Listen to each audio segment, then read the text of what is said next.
Hello everyone. अभी तक जितना भी हमने पढ़ा क्वालिटी फैक्टर से रिलेटेड या फिर series parallel RLC circuit combination या एलसी सर्किट को या आरएल को या आरसी सर्किट को अल्टरनेटिंग करंट के अंदर, अब हम उससे रिलेटेड क्वेश्चंस करेंगे। एक कंप्लीटली सीक्वेंस ऑफ क्वेश्चन का रखते हैं। इसके बाद फिर ट्रांसफार्मर बस पढ़ना रहेगा और उसके बाद हम फिर क्या करेंगे, इसको ओवर करेंगे। ठीक है, चलो। तो जैसे भी आपके पास स्क्रीन पे क्वेश्चन दिखना स्टार्ट हो गया होगा, ठीक, मैं क्वेश्चन पढ़ते चलता हूं, आप मैच करते चलना और कुछ देर के बाद क्वेश्चन हट जाएगा, फिर सॉल्यूशन देखेंगे। ठीक है, क्या क्वेश्चन है हमारे पास? A series LCR circuit containing a resistance of 120 ohm. ठीक, एक सीरीज एलसीआर सर्किट है जिसमें रेजिस्टेंस की वैल्यू क्वेश्चन के अकॉर्डिंग गिवन है हमारे पास।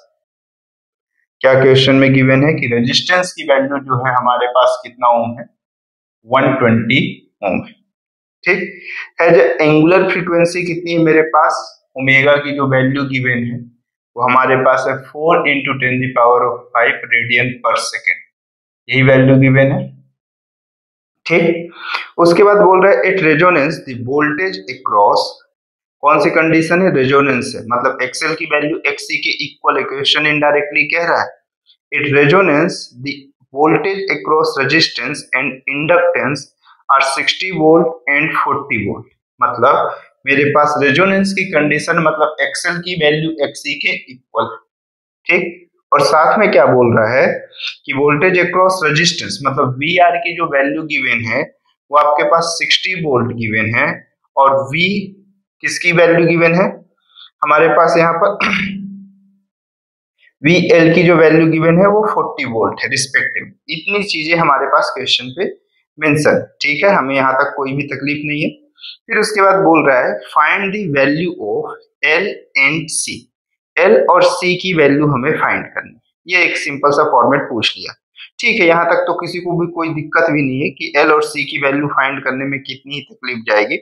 ठीक, उसके बाद क्वेश्चन पे ये बोल दिया है मेरे पास at what angular frequency the current in the circuit lag the voltage by π/4।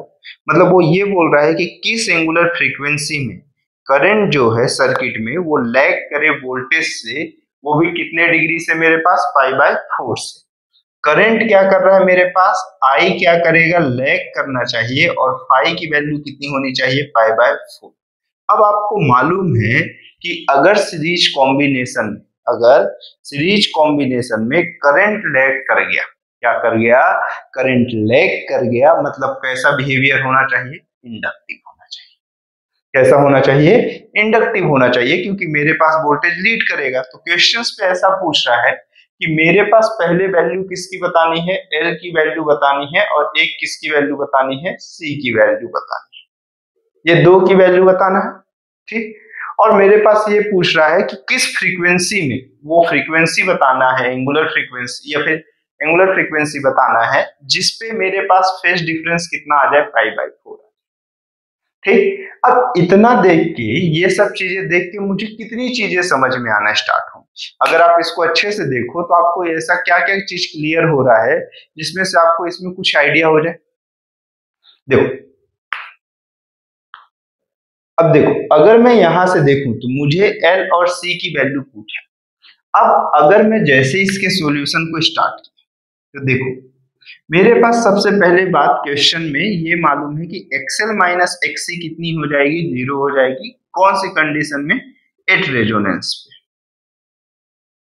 ठीक, ऐसा है, यहां तक तो कोई दिक्कत नहीं, लेकिन क्वेश्चन में रेजिस्टेंस के क्रॉस वोल्टेज गिवन है और इंडक्टर के क्रॉस वोल्टेज गिवन।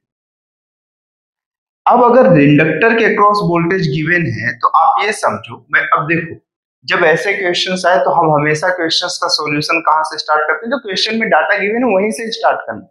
कई बार क्वेश्चन पे ही हमारे पास सॉल्यूशन होता है। अब देखो, जैसे इस पे इंडक्टर का वोल्टेज गिवन, आपको मालूम है कि कैपेसिटर का भी वोल्टेज उतना ही होना, लेकिन फिर भी अगर मैं देखूं तो इंडक्टर के क्रॉस जो वोल्टेज होगा वो I इंटू कितना हो जाएगा? यही होगा। VL की वैल्यू आपके पास क्वेश्चन में 40 गिवन है, I की वैल्यू नहीं गिवन है, XL की वैल्यू ओमेगा इंटू कितना हो? ओमेगा क्वेश्चन पे गिवन है कि मेरे पास रेजोनेंस फ्रीक्वेंसी कितना है 4 इंटू 10⁵ मुझे एल नहीं गिवन है और एल ही पूछा, बट मैं अगर आई फाइंड कर लिया तो मेरा काम हो जाएगा कि नहीं? बोलो सही से बता। हो जाएगा। क्यों? क्योंकि मेरे पास एट रेजोनेंस में मेरे पास XL minus XC equal to 0 बस नहीं होता, आई भी कैसा होता है, मैक्सिमम होता है। और रेजोनेंस की कंडीशन पे जो करंट मैक्सिमम होगा वो एक्चुअल में मेरे पास वोल्टेज अक्रॉस किसके मात्र होगा, रेजिस्टेंस के क्रॉस होगा। क्योंकि रेजोनेंस की कंडीशन में आप क्या जानते हो कि VL माइनस ऑफ VC भी कितना होगा, 0। क्योंकि सीरीज कॉम्बिनेशन है तो आई और आई दोनों में सेम होगा। अगर मैं आई का मल्टीप्लीकेशन कर दिया तो VL minus VC equal to कितना हो जाएगा, 0 हो जाएगा। और अगर 0 हो गया तो मेरे पास सीरीज कॉम्बिनेशन में जो करंट होगा वो सिर्फ वोल्टेज अक्रॉस कौन सा होगा, VR। यही होता है, क्योंकि आप यही तो लिखते हो J और इसके बाद कौन सा, VL माइनस ऑफ VC, यही चीज लिखते हो। अब मैं बोल रहा हूं कि अगर ये दोनों इक्वल है तो ये हट जाएगा। तो ये अगर हट गया तो आई की वैल्यू कितनी हो जाएगी, मैक्सिमम आएगी। और ये अगर आया तो VR बाई ओ कौन सा हो जाएगा, R। पूरे सर्किट में बिहेवियर ऑफ रेजिस्टिव हो जाएगा, तो जो वोल्टेज रेजिस्टेंस के क्रॉस मिल रहा होगा एक्चुअल में वही टोटल वोल्टेज होगा। ठीक, देखो ये जो मेरे पास वोल्टेज ड्रॉप कराता है ये इमेजिनरी ऑफ एक्सिस के क्रॉस कराता है, जिसमें से VR की वैल्यू हमारे पास वोल्टेज अक्रॉस रेजिस्टेंस कितना है, तो क्वेश्चन में मेंशन है 60 और रेजिस्टेंस की वैल्यू आपके पास कितनी गिवन है, 120। तो आप देखो यहां से I की जो वैल्यू आएगी वो 1/2 एम्पियर आएगी। और अगर 1/2 एम्पियर आई तो 40, और I की वैल्यू कितनी हो गई मेरे पास 1/2 इंटू इंडक्टर की वैल्यू पूछा है और ओमेगा की वैल्यू 4 इंटू 10⁵, यही है, इंटू कितना है। और अगर आप देखो तो ये कैंसिल आउट होगा तो ये कितना हो जाएगा, 10। और फिर ये इधर गया तो कितना हो गया, 20 डिवाइडेड बाय 10⁵। ये इधर आएगा तो 10⁻⁻5 हो जाएगा, ये जो इक्वल टू L हो जाएगा। तो L की जो वैल्यू होगी वो कितनी हो जाएगी, 200 माइक्रो हेनरी। यही होगी, देखो L की वैल्यू इतनी हो जाएगी। अब अगर ये L की वैल्यू है तो इसी तरह से आप किसकी वैल्यू फाइंड कर सकते हो, मैं दो तरह से फाइंड कर सकता हूं। LC की वैल्यू मैं दो तरह से फाइंड कर सकता हूं, क्योंकि आपको मालूम है कि omega naught is equal to 1/√LC। अगर ये है तो ओमेगा नॉट की वैल्यू कितना है, 4 इंटू 10⁵। यही है, यही ठीक। अब मैं अगर इसका स्क्वायर कर दूंगा तो मुझे ये मिल जाएगा 1/(of) कौन सा, LC। C की वैल्यू मुझे फाइंड करनी, जहां पर से ये वैल्यू कितनी हुई, L की वैल्यू बोलो 200 माइक्रो, ठीक, मतलब 10⁻⁻6 इंटू ये कितना हो गया 16 इंटू 10⁻⁻, कितना हो गया मेरे पास, बोलो 10⁻10। तो C की वैल्यू कितनी हो जाएगी, बोलो यहां पर से ये 10⁻⁻, कितना हो जाएगा, प्लस का 4 ऊपर जाएगा, या फिर मान के चलो ये 10 और ये 12, फिर भी एक कम हो जाएगा 10⁻⁻6 ऊपर, और ये कितना हो जाएगा 1/32, मतलब कितना हो गया C की वैल्यू 1/32 माइक्रोफैराड। ये फर्स्ट अप्रोच। उसी तरह से आपको मैं बोला कि यहां से तुम्हें मतलब क्या समझ में आ रहा है आप लोगों को कि VL की जो वैल्यू वो किसके इक्वल है, VC के इक्वल। अगर VL की वैल्यू VC के इक्वल है तो यहां पर से आप समझो कि VC इज इक्वल टू कितना होगा, I इंटू XC। VC की वैल्यू 40 है, करंट की वैल्यू आपके पास मालूम है 1/2 है, XC की वैल्यू 1/(ओमेगा) इंटू कितना लिखो, C। तो C की वैल्यू पूछ लिया तो 1/2 इंटू ओमेगा की वैल्यू कितना है 4 इंटू 10⁵ इंटू ऑफ डिनोमिनेटर में आया 40, तो C की वैल्यू भी आप देखो 16 और ये कितना हो गया 1/32 इंटू मेरे पास 10⁻⁻6 फैराड है। सेम आंसर दोनों अप्रोचेस, चाहे मन है तो इससे आ जाओ, चाहे मन है तो इससे आ जाओ। ये फर्स्ट अप्रोच है C फाइंड करने के लिए, और ये कौन सी अप्रोच है, सेकेंड अप्रोच। तो मुझे L और C की वैल्यू दोनों ही कंडीशंस पे आ गई। L और C आने के बाद अगले स्टेप पे देखो, मेरे पास ये बोल रहा है कि मुझे वो एंगुलर फ्रीक्वेंसी बतानी है जहां पे करंट लैग कर रहा हो, और कितने से पाई बाय 4 से। तो मुझे मालूम है कि लैग की कंडीशन, अब सेकेंड आंसर पे मैं जा रहा हूं, मुझे मालूम है कि tan phi is equal to कितना होता है, XL minus XC by O कितना होता है, R होता है। सोच लो कि Z होता है भाई, cos phi की कंडीशन पे होता है, इस पे नहीं होता है, और cos phi की कंडीशन में R बाई Z होता है। ये ग्राफ याद रखना, ये होता है XL माइनस XC होता है, ये R होता है और ये Z होता है, ठीक, और ये फाई एंगल होता है। तब देखो, तो यहां पर से जैसे ही आप देखोगे तो आपको दिखेगा कि tan फाई की वैल्यू कितना है हमारे पास, यहाँ पर pi by 4 is equal to XL की वैल्यू कितनी है, L की वैल्यू सेम है, XL मत लिख देना, ये कितना होगा omega into L minus 1 by omega C upon of कौन सा, R। tan फाई की वैल्यू, अब लोग सोच रहे होंगे कि माइनस लिख दो, कोई दिक्कत नहीं है, हम पहले ही एज्यूम कर चुके हैं, तो मैं इसको चेंज कर देता हूं, कि मेरे पास लैग करेगा मतलब माइनस का पाई बाई 4 होगा, करंट लैग कर रहा है मतलब प्लस का होगा, क्योंकि हमारे पास सीरीज कॉम्बिनेशन में हम वोल्टेज से देखते हैं, मतलब वोल्टेज सॉरी करंट को ऐसे देखते हैं और वोल्टेज को अपसाइड, तो वोल्टेज लीड कर रहा है तो फाई कैसा आएगा, पॉजिटिव आएगा। तो ये मेरे पास 1 हुआ, इनटू ऑफ R की वैल्यू कितना है मेरे पास, ये R हो गया, is equal to omega L minus 1 by of omega C. यहां पर से R की वैल्यू आपके पास कितनी है क्वेश्चन पे, 120 is equal to omega square L C minus of कौन सा हुआ 1, और ये 120 इंटू ओमेगा की वैल्यू कितना है, ये ओमेगा इंटू सी, 120 ओमेगा की वैल्यू कितना है मेरे पास यहाँ से 4 into 10 power of 5 into C की value, 1 by 32 into 10 power of minus 6, यही है। यानी तो और थोड़ा इसको मैं चेंजेस कर लेता हूं, पहले एक इसको क्वाड्रेटिक इक्वेशन बना ही लेते हैं प्रॉपर, फिर उसके बाद लास्ट पे देखेंगे, ओमेगा की वैल्यू ही चाहिए बस, ठीक है। तो मैं इसे कितना लिख दिया यहाँ पर से, R लिख दिया, R इंटू ओमेगा सी, तो बोलो omega square L C minus of कौन सा हुआ मेरे पास omega into R C, minus और माइनस कितना हो गया, ये सॉरी ये माइनस का कितना हो गया 1 हो गया, इज इक्वल टू 0, इसको बस सेकेंड साइड लिया। अब एक क्वाड्रेटिक इक्वेशन बन गया, तो क्वाड्रेटिक इक्वेशन को सॉल्व करेंगे तो दो वैल्यू मिलेगी मेरे पास, यहाँ पर से एलसी को डिवाइड कर दो ना भाई, क्यों ऐसे मतलब रख ही क्यों रहे, ये कितना हो गया बोलो माइनस, ये कितना हो जाएगा आर, यहां से एल बाई सी डिवाइड हो रहा है तो आर बाई कितना हो गया मेरे पास एल, फिर उसके बाद ये माइनस ऑफ कितना हो गया 1 बाय एल सी, ये omega is equal to 0, omega की दो वैल्यू देखने को मिलेगी, एक मेरे पास प्लस का R by L, frequency negative नहीं आनी चाहिए, फिर उसके बाद minus sorry plus minus square root, minus B का स्क्वायर होगा तो माइनस और माइनस प्लस हो जाएगा, फिर बी स्क्वायर मतलब कितना R by L, R square L square minus 4, A की वैल्यू 1, सी की वैल्यू माइनस का 1 बाय एल सी, ये प्लस हो जाएगा अपॉन ऑफ 2, और अगले स्टेप में omega is equal to R by L plus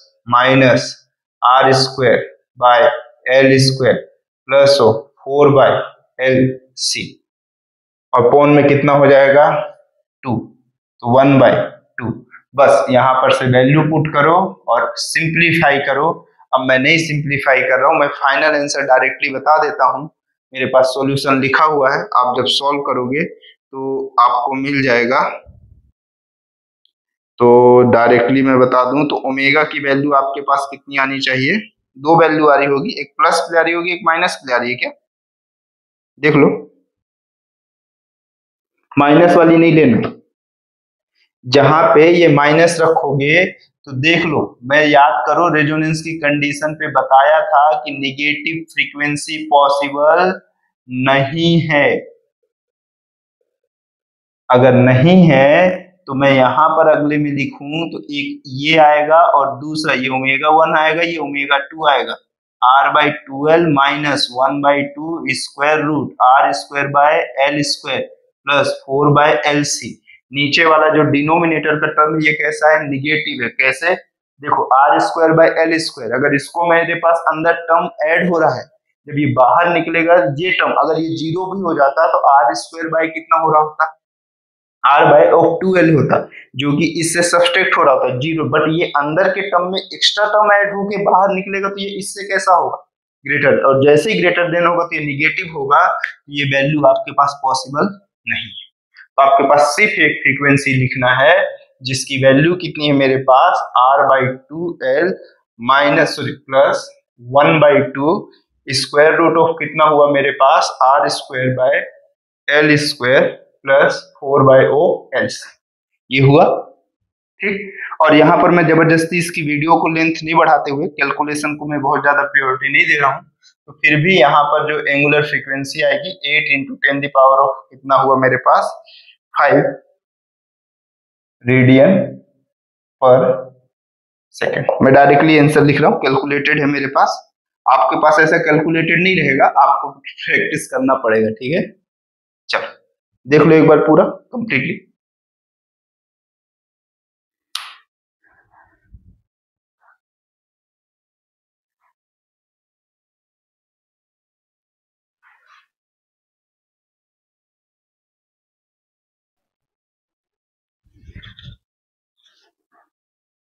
चलो हो गया। अब सेकंड क्वेश्चन पे चलते हैं इसके बाद, ठीक है। आपको स्क्रीन पे दिखना स्टार्ट हो जाएगा।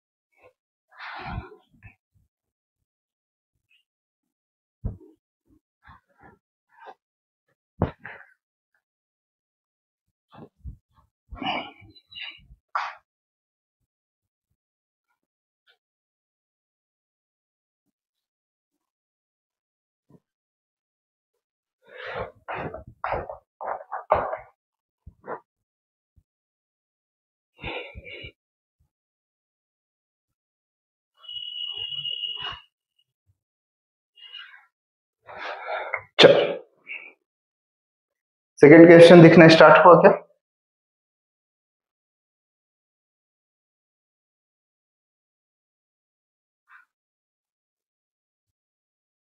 चलो अब जैसे ही सेकंड क्वेश्चन की बात करते हैं, तो सेकंड क्वेश्चन हमारे पास क्या बोल रहा है, ए 200 किलोमीटर लॉन्ग टेलीग्राफ लाइन, ठीक है, एक 200 किलोमीटर लंबी टेलीग्राफ लाइन है, line wire has a capacitance of कितना है मेरे पास, उसके कैपेसिटेंस की वैल्यू कितनी है, 0 पॉइंट, सी की वैल्यू क्वेश्चन में गिवन है, कितना गिवन है, C is equal to 0.014 micro farad per kilometre, ये गिवन है, ठीक। If it carried an alternating current और फ्रीक्वेंसी कितना है, 50 किलो हर्ट्ज, मतलब इसकी जो फ्रीक्वेंसी है वो कितनी है मेरे पास, 50 किलो हर्ट्ज है, ठीक है।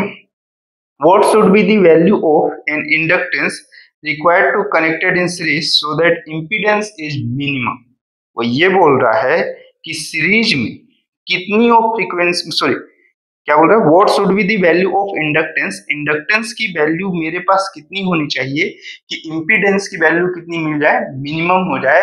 और इंडक्टेंस कैसा कनेक्टेड होना चाहिए, सीरीज में कनेक्टेड होना चाहिए, बोला है required to connect in series so that impedance is minimum.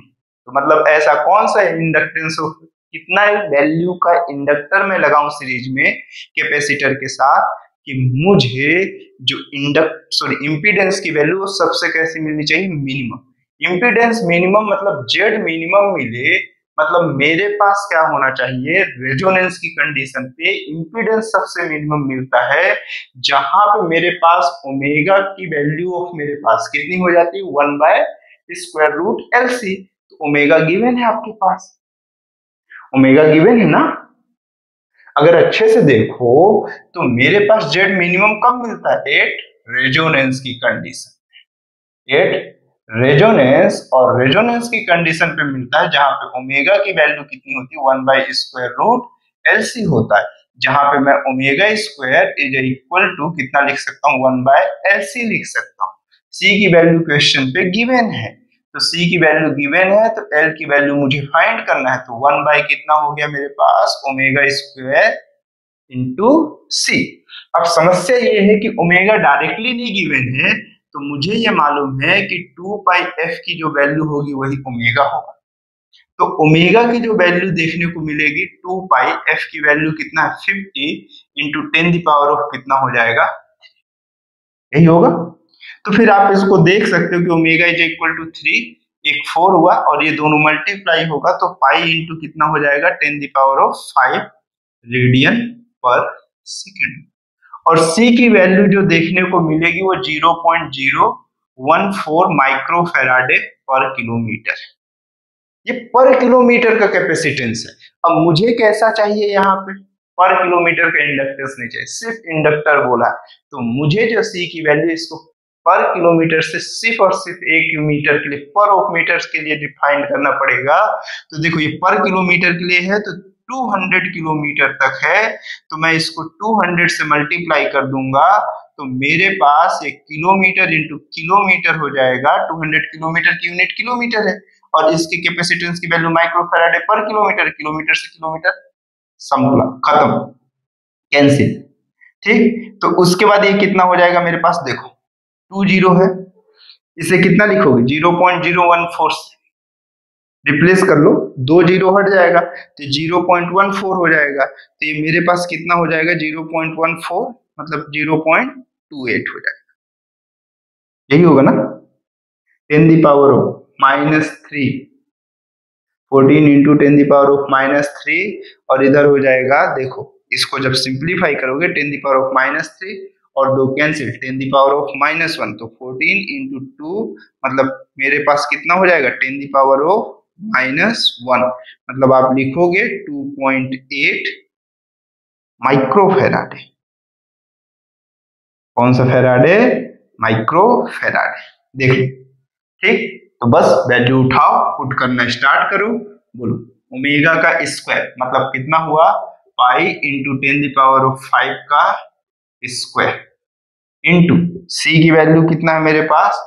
2.8 into 10⁻⁻6, तो एल की वैल्यू कितना होगा? 1। पाई का स्क्वायर मतलब कितना हो जाएगा? 10, अप्रोक्सीमेटली 10, परफेक्टली 10 नहीं, पाई का स्क्वायर मतलब अप्रोक्सीमेटली 10, और 10⁵ है मतलब 10 कितना हो जाएगा? 10। ठीक, इंटू 2 पॉइंट कितना है मेरे पास? 8 इंटू 10 कितना हो गया? -6। ठीक, अब इसको सिंप्लीफाई कर लो, ये कितना हो गया? 10⁻4 और एक और है 10⁻+5, तो 1/2.8 इंटू 10⁻⁻5 देख लो, और -5 हुआ, तो L इज इक्वल टू 10⁻⁻6 भी लिख सकते हो, या फिर मैं इतना ही रहने दूं, इसकी वैल्यू को मैं क्या लिख दूं? ये मेरे पास कौन सा है? हेनरी है। तो L की वैल्यू कितनी होनी चाहिए मेरे पास? इसको डिवाइड करो ना 1/2.8 को, मैं करता हूं, कैलकुलेटर है मेरे पास, मैं कैलकुलेटर से करता हूं, फाइनल आंसर लिख देता हूं ताकि आपको सही रहे। ठीक है, 0.357 है। कितना है मेरे पास इंडक्टर की वैल्यू? सॉरी, 0.35 इंटू 10⁻⁻, मेरे पास -5 हेनरी है, तो मैं इसे लिख सकता हूँ, मेरे पास कितना हो जाएगा? 3.5 हो जाएगा, इधर 7 है तो ये 3.6 लिख लो। ठीक है, माइक्रो हेनरी, ये इंडक्टर की वैल्यू इस फ्रीक्वेंसी के लिए। ठीक है, अभी 2 ही क्वेश्चन हुआ है, अभी क्वेश्चन और लेने, टोटल मिला के 5 क्वेश्चन देखेंगे। ठीक है, चलो, छोटा चैप्टर है, मिनिमम 4 तो होने चाहिए, 3 या 4 तो होने चाहिए।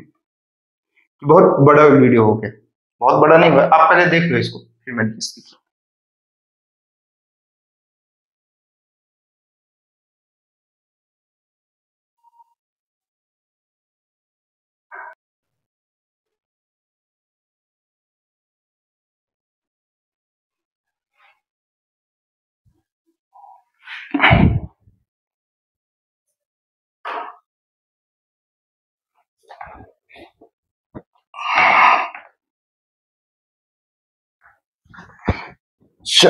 इसके बाद अब नेक्स्ट क्वेश्चन देखते हैं क्या है कैसा। ठीक है, इसके बाद नेक्स्ट क्वेश्चन कितना है, शो होना स्टार्ट हुआ। देखो क्वेश्चन पे क्या बोल रहा है, इस चीज को समझते हैं। ठीक है, क्वेश्चन में बोल रहा है a resistance R inductance and inductance L and capacitance C are all connected in series with an AC supply.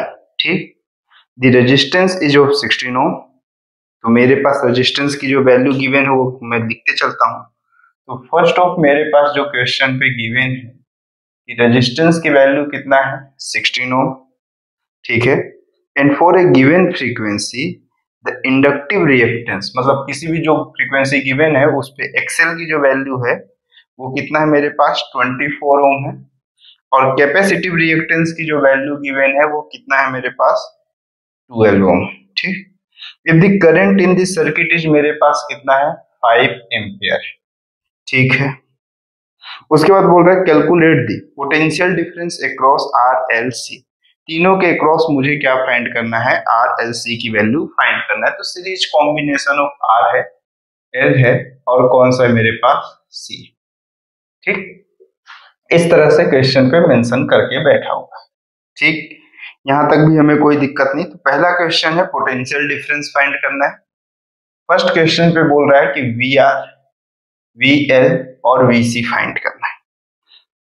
तीसरे में impedance of this circuit, sorry second में क्या है मेरे पास इंपीडेंस ऑफ दिस सर्किट, मतलब जेड की वैल्यू फाइंड करनी है। ठीक है, कोई दिक्कत की बात नहीं। उसके बाद थर्ड क्वेश्चन में एसी सप्लाई वोल्टेज, मतलब एसी सप्लाई वोल्टेज, मतलब मेरे पास जो सप्लाई वोल्टेज है उसकी वैल्यू बताना है। ठीक है, ये भी हम बता देंगे, इसमें कौन सी बहुत बड़ी बात है। फोर्थ है face angle between the current end voltage, मतलब मेरे पास फोर्थ नंबर में क्या पूछ लिया है कि फाई की वैल्यू कितनी है, ये चीज आप क्लियर कर दो।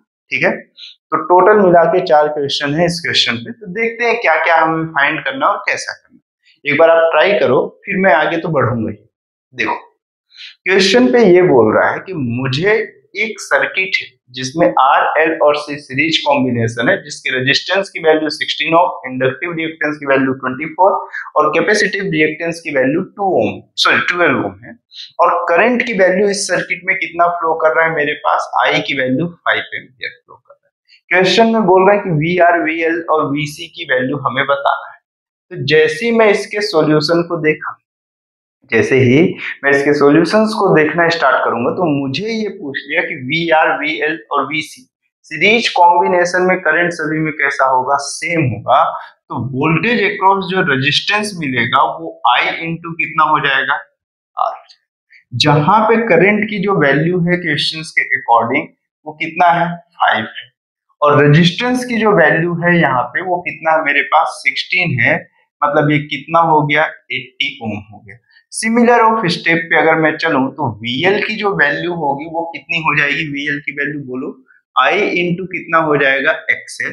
करंट की वैल्यू 5 है और XL की वैल्यू जो है वो कितना है मेरे पास यहाँ पर 24 ओम, मतलब ये कितना हो जाएगा 120 वोल्ट हो जाएगा।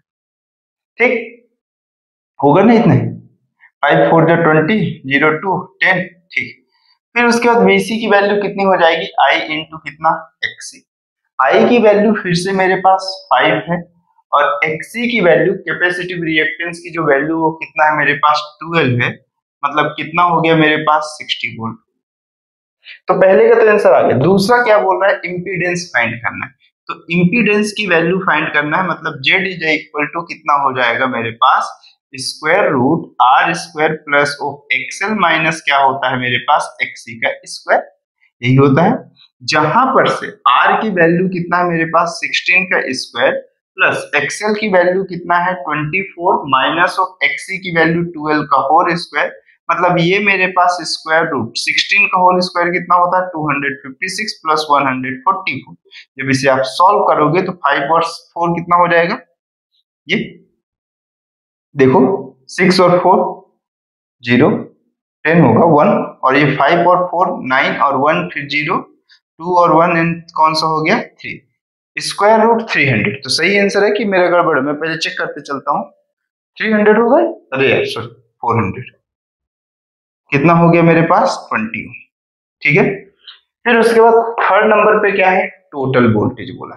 टोटल वोल्टेज को आप दो तरह से फाइंड कर सकते हो, या तो टोटल वोल्टेज जो आपके पास पूछा है V की वैल्यू, वो आप कैसे निकालोगे कि V is equal to I into क्या कर दो Z कर दो, मतलब ये सबको मिला के आपके पास Z ही हो रहा है ना, और टोटल करंट हमेशा हर में कैसा है सेम है सीरीज कॉम्बिनेशन में, तो आप क्या लिखोगे I इंटू Z लिखोगे, I इंटू Z लिखोगे तो करंट की वैल्यू कितना है मेरे पास 5 है, और Z की वैल्यू आपके पास कितना है 20 है, तो टोटल वोल्टेज आपके पास कितना हो गया, आपके पास 100 वोल्ट।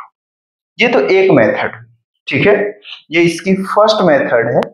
इसी की अगर सेकेंड मेथड देखो, तो जब हम जानते हैं, अगर मान चलो गलती से यहाँ पे आर एल और सी की वैल्यू ना गिवन होती, मतलब आर एक्सएल और एक्सी की वैल्यू ना गिवन होती, वोल्टेज गिवन और पूछ लिया होता टोटल वोल्टेज कितना होगा, तो यही इसी क्वेश्चन से मैं और अप्रोचेस पे इंटर कर रहा हूँ।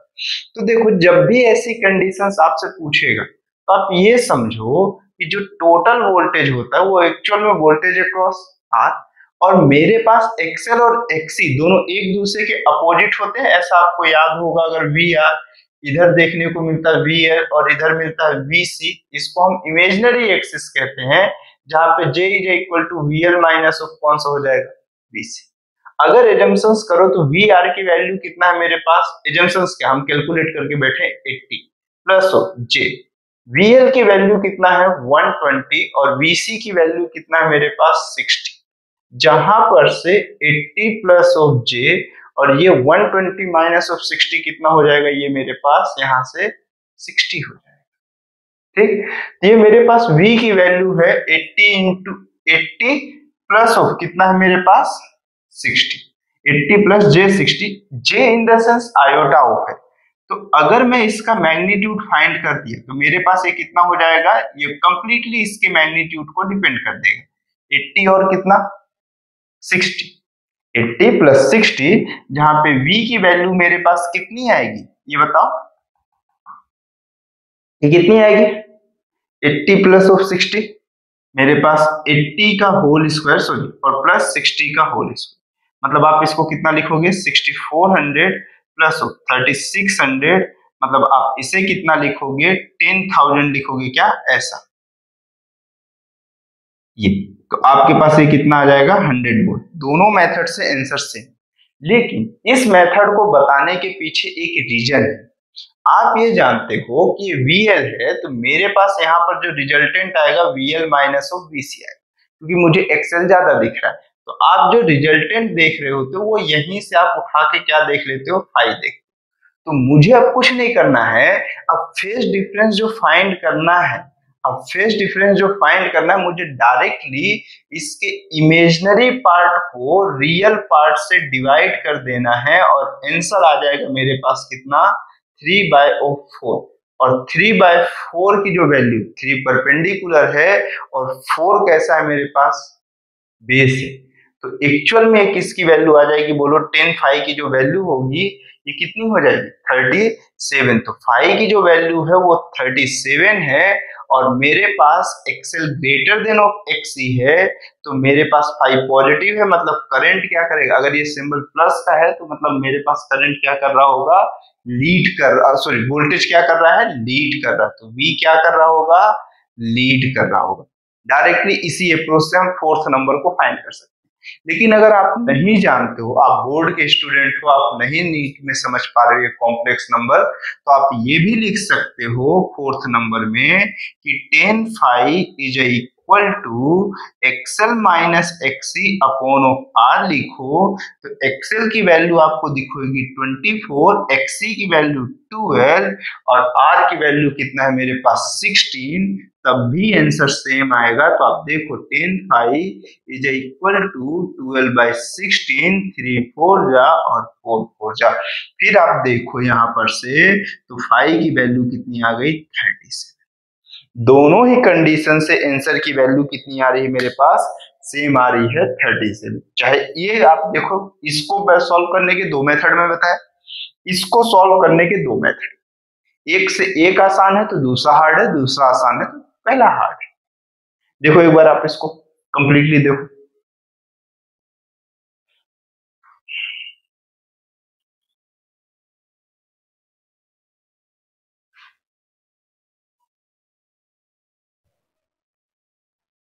चलो इसके बाद मैं और आगे बढ़ता हूं, ये हो गया ठीक है। 18 नंबर 18 नहीं, अपने आज के डेट का तो 13 है, ठीक है, सीक्वेंस में शायद 18 या 17 ऐसा कुछ हो, ठीक है। चलो फिर एक क्वेश्चन देखते हैं, आपको दिखना स्टार्ट हो गया होगा।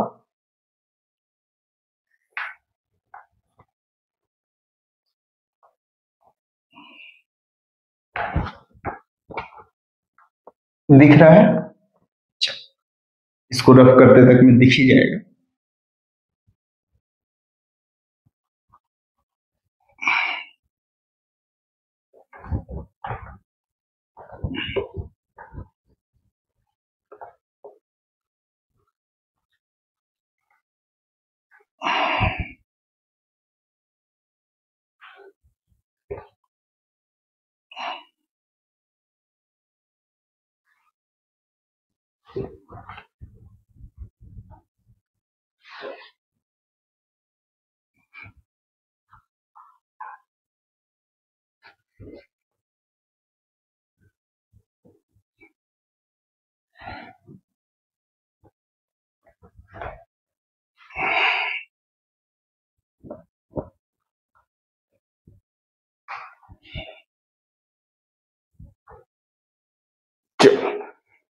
क्वेश्चन नंबर जो हमारे पास है, इस क्वेश्चन पे देखते हैं क्या बोल रहा है। क्वेश्चन समझो। A series circuit consist of a resistance of कितना है मेरे पास 15 ohm, consist of a resistance of 15 ohm. कितना ओम है मेरे पास, रेजिस्टेंस की वैल्यू 15 ओम है, ठीक। एंड इंडक्टेंस की जो वैल्यू है वो हमारे पास कितना है 0.08 हेनरी है, ठीक। एंड कैपेसिटर ऑफ कैपेसिटेंस की जो वैल्यू है मेरे पास वो कितनी है, सी की वैल्यू कितनी है 30 माइक्रोफेराड। यही है क्वेश्चंस के अकॉर्डिंग। अब उसमें ये बोल रहा है दी अप्लाइड वोल्टेज है जो फ्रीक्वेंसी वो कितना है 500 रेडियन पर सेकेंड। मेरे पास 500 रेडियन पर सेकेंड की फ्रीक्वेंसी है, ठीक। Find whether the current lead और लैग। मेरे पास क्वेश्चन पे ये पूछ लिया है करंट लीड करेगा या क्या करेगा, लैग करेगा। बस आपको सिंपल सा ऐसा बता देना है कि करंट लीड करेगा या लैग करेगा, ठीक है। चलो देखते हैं। अब जैसे ही मैं यहां पर देखा तो मेरे पास करंट लीड करेगा या लैग करेगा और कितने से लीड कर रहा होगा और लैग कर रहा होगा, बस ऐसा सिंपल सा क्वेश्चन पूछा, बहुत हैवी नहीं। हालांकि मैं चाहूं तो इसको देख के भी बता ही सकता हूं कि मेरे पास लीड कर रहा है या लैग कर रहा है। दो तरह से हम देख सकते हैं। अगर मुझे वैल्यू चाहिए कि कितना लीड और लैग कर रहा है तो आप डायरेक्टली फाइंड करो कि 10 five is equal to XL minus of XC upon क्या होता है। ये उस कंडीशन पे जहां इंडक्टिव रिएक्टेंस ज्यादा है, और इंडक्टिव रिएक्टेंस ज्यादा है मतलब करंट कैसा है मेरे पास, लैग कर रहा होगा, वोल्टेज लीड कर रहा होगा। अगर ये पॉजिटिव आएगा और निगेटिव आया तो हमने जो कंसीडर किया उसका अपोजिट हो जाएगा।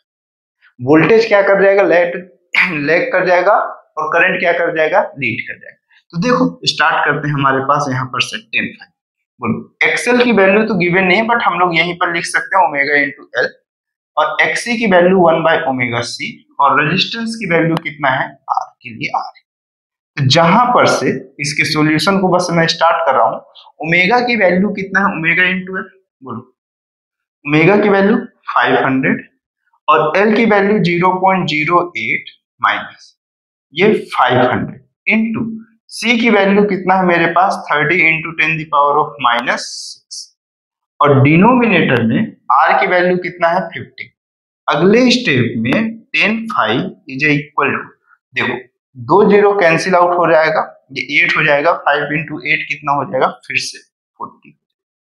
ठीक, देखो अब अगर मैं इसको देखा तो 1 2 एंड 3, तीन कैंसिल, तीन बचेगा, ये 10⁻+3 कहाँ पे ऊपर, और ये मेरे पास कितना हो जाएगा 1/15 हो जाएगा, और डिनोमिनेटर में कितना हो गया मेरे पास 15, यही होगा। अब अगर मैं सॉल्व करूं तो 1/15 कितना होता है मेरे पास, 1/15 कितना है 0.66 कुछ करके है, तो देखो 10 5 की जो वैल्यू आएगी ये कितनी हो जाएगी 40 माइनस 0.666666 चलते चला जा रहा है, तो मेरे पास ये 0.06767 लिख देता हूं इंटू 10⁻3, यही होगा, और डिनोमिनेटर में कितना हो जाएगा 50। अब जैसे इसको आप देखो तो आपको ये समझ में आएगा कि मेरे पास 10 5 इज इक्वल टू ये 40 माइनस 66.67 और ये मेरे पास कितना हो गया 50। यहां पर मेरे पास 5 कैसा आ जाएगा निगेटिव आ जाएगा, मतलब निगेटिव का कितना हो जाएगा मेरे पास 26.67 डिवाइडेड बाय 15, मतलब मैं ये कह सकता हूं कि यहाँ पे मेरे पास करंट क्या करेगा लीड कर जाएगा, करंट क्या करेगा लीड करेगा, और मेरे पास वोल्टेज क्या करेगा मेरे पास लैग करेगा। कितने से लीड और लैग करेगा तो ये हम देख सकते हैं, मैं अब निगेटिव सिंबल हटा देता हूं, जैसे ही मुझे लीड और लैग समझ में आ गया इससे कोई दिक्कत नहीं है, बस यहाँ पर मैं वैल्यू लिखता हूं 26.67 डिवाइडेड बाय 15, और मेरे पास ये किसकी वैल्यू है 48 पॉइंट समथिंग आ रहा है क्या,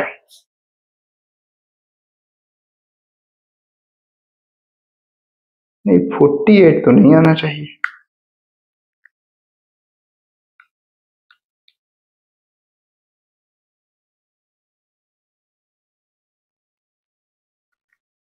-46.7 -40 66.7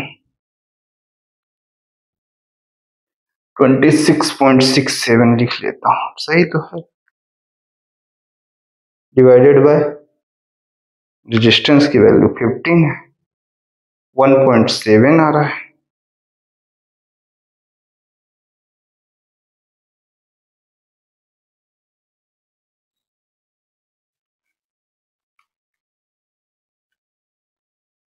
ठीक है ठीक है ठीक है, जो फाई की वैल्यू है वो कितना है 60.64 डिग्री है, इतने से करंट क्या कर रहा होगा लीड कर रहा होगा, वोल्टेज लैग कर रहा है। ठीक है, चलो ये तो एक मेथड हुआ, ये मेथड तो जेन्युइन।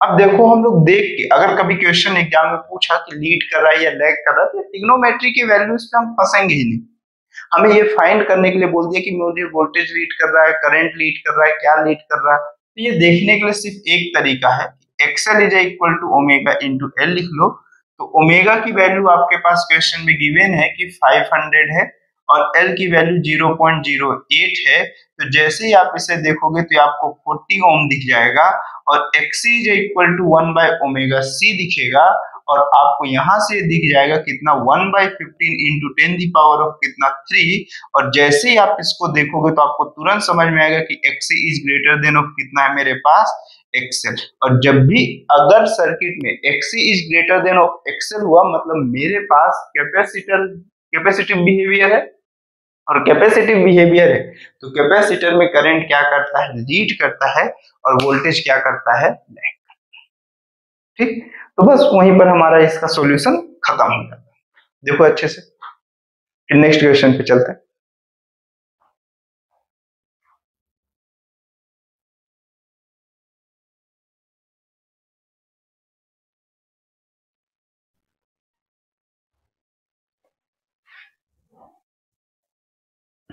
चलो इसको मैं रफ करता हूं, आपके में दिखना स्टार्ट हो जा रहा होगा क्वेश्चन।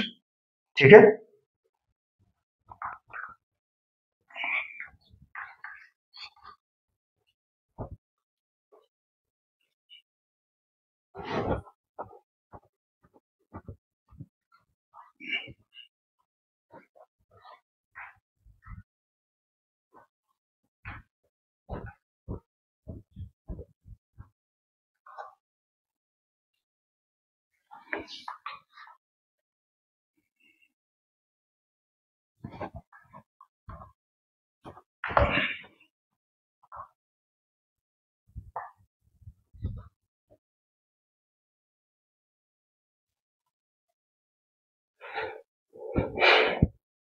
देखो अब जैसे ये लास्ट क्वेश्चन रहेगा। ठीक है, देखो क्या क्वेश्चन है हमारे पास, in inductor coil, a capacitor and an AC source of 24 volt, an inductor coil, a capacitor and an AC source of 240 volt 24 volt are connected in series. ठीक, when the frequency of the source is varied, a maximum current of कितना है मेरे पास 6 ampere है। कितना ampere है 6 ampere flow through the circuit if the inductor coil is connected to a battery। अगर inductor coil मेरे पास किससे कनेक्ट कर दिया गया है, sorry, if the inductor is connected to the battery of EMF कितना है मेरे पास 12 वोल्ट। ठीक है, एंड इंटरनल रेजिस्टेंस कितना है मेरे पास उसके लिए 4 ओम है। कितना ओम है मेरे पास 4 ओम है। ठीक है, कोई दिक्कत की बात यहाँ पे नहीं। ठीक, what will be the steady state current through the battery, तो स्टेडी स्टेट की कंडीशन में करंट कितना फ्लो करेगा बस ये बताना है मुझे। ठीक है, मैक्सिमम करंट कितना है क्वेश्चंस के अकॉर्डिंग बोलो। देखो अगर क्वेश्चंस पे देखने जाओ तो तुम्हारे पास क्या बोला कि एक इंडक्टर कॉइल है, एसी सोर्स है, 24 वोल्ट से कनेक्टेड है इन सीरीज में से। ठीक है, यहाँ पर इतना चीज मेंशन है कि मेरे पास जो बैटरी का ईएमएफ गिवन है वो कितना गिवन है 24 वोल्ट। ठीक है, और ये बोला है कि जिसमें से उसकी फ्रीक्वेंसी है द सोर्स इज वेरीड, मतलब मेरे पास when the frequency of the source is vary कर रहा है, मतलब उसकी फ्रीक्वेंसी हर टाइम पे क्या कर रही है वेरी कर रही है। तो मैक्सिमम करंट जो मिल रहा है वो कितना मिल रहा है मेरे पास 6 एम्पियर मिल रहा है। ठीक है, flow through the circuit if the inductor coil is connected to a battery of EMF कितना है मेरे पास 12 volt and internal resistance 4 ohm. मेरे पास ये बोल दिया कि मतलब एक बैटरी को कनेक्ट किया गया है जहां पर से जिसका मेरे पास कितना वोल्ट है 12 वोल्ट की बैटरी है और उसका इंटरनल रेजिस्टेंस जो है वो कितना है मेरे पास 4 ओम है। कितने ओम है मेरे पास 4 ओम है। तो what will be the steady state current through the battery, तो स्टेडी स्टेट करंट कितना फ्लो करेगा बैटरी से ये बताना है। ठीक है, तो मेरे पास देखो बार बार समझने की कोशिश करो, through the circuit if the inductor coil is connected to a battery of EMF 12 volt, if the inductor coil, मैं फिर से पढ़ रहा हूं वो जो लास्ट पे लिखा हुआ है। अच्छा पहले मैं सिंपल लिखता हूँ, यानी तो एक सेकेंड रुको। क्या है कि जब आप ऐसे क्वेश्चंस देख रहे हो जो यहाँ पे आपको दिख रहा होगा, ये क्वेश्चंस जब आप बहुत फास्ट एक बार में पूरा का पूरा पढ़ोगे तो मैक्सिमम चांसेस है कि मेरे पास गलतियां हो। एक्चुअल में जब भी ऐसे क्वेश्चन को पढ़ो या सॉल्व करने की कोशिश करो, आपको वो जो फुल स्टॉप दिख रहा है, कोमा दिख रहा है, वहां तक एक डाटा है, वहां तक पहले पढ़ो, उसको एनालिसिस करो, फिर आगे बढ़ो। देखो जैसे मैं क्वेश्चन को एकदम स्लोली फिर से पढ़ रहा हूं, हेल्प करना मेरी।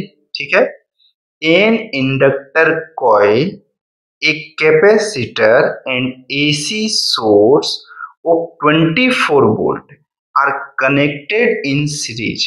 ठीक है, इंडक्टर कॉइल और कैपेसिटर है एंड इन एसी सोर्स है जो कि 24 वोल्ट, कितना वोल्ट है 24 volt, are connected in series when the frequency of the source is varied, a maximum current कितना मिल रहा है उसके अंदर मेरे पास 6 एम्पियर मिल रहा है। ए फ्लो थ्रू दिस सर्किट, मतलब 6 वोल्ट ऑफ मेरे पास जब मिल रहा है तब उसमें कैसा मेरे पास 6 एम्पियर जब है फ्लो कर रहा है तो कौन सा करंट है मैक्सिमम करंट है। कौन सा करंट है मैक्सिमम करंट है, और अगर मैक्सिमम करंट है और एसी सोर्स है, तो जब इसमें मैक्सिमम करंट मेरे पास फ्लो कर रहा है और जो सप्लाई मैं गिवन किया हूं उसमें ये जो जेड है ये किसके इक्वल होता है मेरे पास, आर। यहां से मुझे रेजिस्टेंस मिल जाएगा, क्या मिल जाएगा, रेजिस्टेंस मिलेगा। तो अब जैसे ही रेजिस्टेंस मिलेगा तो ये 24/ऑफ जो 6 है वो किसके इक्वल हो जाएगा, 2 एम्पियर का करंट फ्लो कर, यही है क्या, आर की वैल्यू फाइंड करनी, सॉरी मैक्सिमम करंट कितना है, 6 है, तो आर की जो वैल्यू है वो 24/ऑफ कितना है, 6 है, मतलब मेरे पास कितना हो जाएगा, 4 ओम का रेजिस्टेंस हो जाएगा। कितने ओम का रेजिस्टेंस है, 4 ओम का रेजिस्टेंस। यहां तक तो कोई दिक्कत नहीं। ये जो रेजिस्टेंस है ये सर्किट में ऑलवेज भी प्रेजेंटेड है, ऑलवेज भी प्रेजेंटेड है, यहां तक तो आपको कोई किल्लत थी नहीं। अब नेक्स्ट लाइन जो इफ के बाद लिखा हुआ था या जो लिखा है उस पे हम देखते हैं क्या बोल रहा है क्वेश्चन पे, कि मेरे पास ये बोल रहा है if the inductor coil is connected, if the inductor coil is connected to a battery of EMF 12 volt, battery connect हुआ है, क्या कनेक्ट हुआ है, सेकंड क्वेश्चन पे बैटरी कनेक्टेड हुआ है, मतलब V कैसा है, DC है, V कैसा है, DC है, और फ्रीक्वेंसी अगर 0 हो गया तो इंडक्टर बिहेव करेगा 0 in the sense short circuit, तो मतलब इंडक्टर के होने और नहीं होने से कोई फर्क नहीं पड़ेगा, कैपेसिटर वहां पे है ही नहीं। अब देखना, if the inductor coil is connected to a battery of 12 volt, of a battery 12 volt and internal resistance कितना उसका 4 ओम है, बैटरी जो है उसका इंटरनल रेजिस्टेंस कितना है मेरे पास 4 ओम है, what will be steady state current through the battery, तो स्टेडी स्टेट की कंडीशन में करंट कितना फ्लो करेगा, तो स्टेडी स्टेट मतलब मेरे पास इनफाइनाइट टाइम के बाद या फिर जब सैचुरेशन सोप आ जाता है तब कितना करंट फ्लो करेगा, तो ये आपके पास E by external resistance plus of कौन सा होगा, इंटरनल रेजिस्टेंस, ये चीज होगा। और जैसे ही ये होगा तो I की वैल्यू फाइंड करना है, तो E 12 है, एक्सटर्नल रेजिस्टेंस 4 है और इंटरनल रेजिस्टेंस भी 4 है, इंटरनल रेजिस्टेंस भी 4 ही है ना, हाँ, तो ये मेरे पास अगर इतना है ये वैल्यू कितनी हो जाएगी 1/5, सॉरी 1.5, या इसी चीज को आप कितना लिखोगे 12/8, जिसकी वैल्यू 1.5 एम्पियर के इक्वल है। आप डिवाइड करके देखो, देखो 8 1 जा, ठीक, उसके बाद पॉइंट लगाओ 2 0 रहेगा, सॉरी 4 0 हो जाएगा, तो 8 5, ये 1.5 एम्पियर आएगा, ठीक है। चलो यहाँ तक आप देखो, इसको सॉल्व करो, चीजों को आराम से सॉल्व किया करो, चीजें हल्की हल्की पढ़ के, मतलब एक पोर्शन को एक साथ पढ़ो उसके बाद को आगे पढ़ो, एक पॉइंट तक एक डाटा होता है, फिर जब फुल स्टॉप आता है वो डाटा को चेंज करना चाहे एडवांस पे या मेंस पे, ये सब चीजों को प्रॉपर फोकस किया जाता है, फुल स्टॉप, ही है, हर है, जो भी कंडीशन में है, हिम है, हर है, ही है, सी है, ये सब चीजों को फोकस कर, ठीक है। ईज है, और है, ईज और लिखा हुआ है, या फिर ये लिखा है, सॉरी और एंड लिखा रहता है, ईज एम आर लिखा होता है, एम नहीं लिखा होता है एक्चुअल में, ईज और आर लिखा होता है, ईज आर ये बताना चाहता है कि या तो सिंगल है या तो डबल करेक्ट, और एंड में भी ऐसा कहना चाहता है, ठीक है। तो यहां तक आप आराम से देखो और चीजों को समझो, ठीक है। चलो फिर नेक्स्ट पार्ट में हम लोग देखेंगे आगे के क्वेश्चंस, यहां तक आप इसको सॉल्व करो, ठीक है।